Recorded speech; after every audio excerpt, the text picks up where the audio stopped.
Well, International Affairs Editor Philip Turler is joining me here on set now. Philip, this announcement by France, is it really likely to have any kind of serious impact? Well, the short answer to that, unfortunately, is no. I think what the French president is hoping is that this is going to make the United States and Israel, for that matter, feel more isolated. But the only effect right now is that it is enraging the Israelis even more.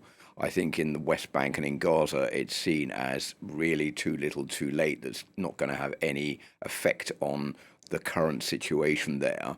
But as far as Emmanuel Macron is concerned, this is a way of saying if we don't do something now, it's very late. As we can see from what he's been saying, we can no longer wait any longer for action to be taken.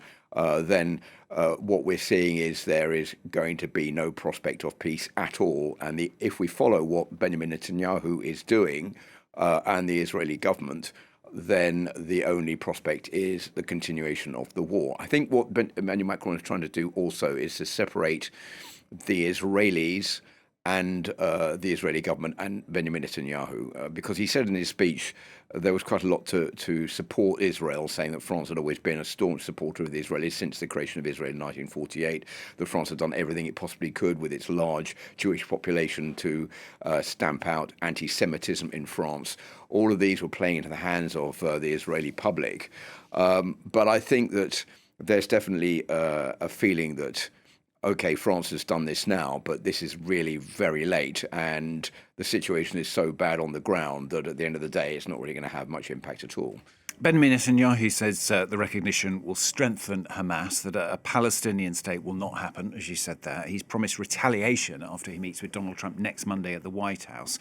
I mean, what does that mean? Is it the US president who perhaps is going to decide if there's going to be any kickback to this? Well, I think there is definitely a plan by Benjamin Netanyahu to try to get a thumbs up from Donald Trump. That's why he's going to the White House. He's going to see Donald Trump on the 29th of September.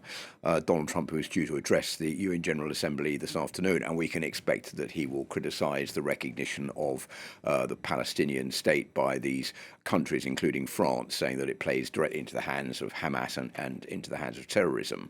But Trump is in a difficult position right now because the fact that Benjamin Netanyahu is saying there will be no Palestinian state west of the Jordan River will compromise his efforts to try to reach some kind of peace agreement. And also, he's being put in front of a fait accompli by Benjamin Netanyahu to take sanctions also against the West Bank as a result of countries recognizing the state of Palestine.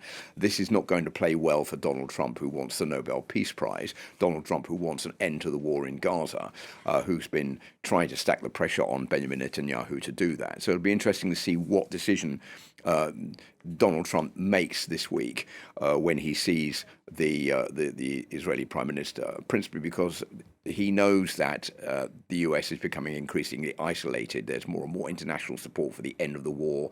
Even Emmanuel Macron in his speech was saying we can only recognize Palestine on condition that Hamas is disbanded, that all the hostages are released, and there will be no embassy opening in a Palestinian state until all of these measures have been fulfilled. And there is also going to be some kind of administration that is created that France has already got plans for, proposals for, as a result of the recognition of a Palestinian state. So certainly a lot of pressure on the US President Donald Trump. We don't know what he's going to say to Benjamin Netanyahu, but it looks pretty certain that he will still confirm his support for Israel.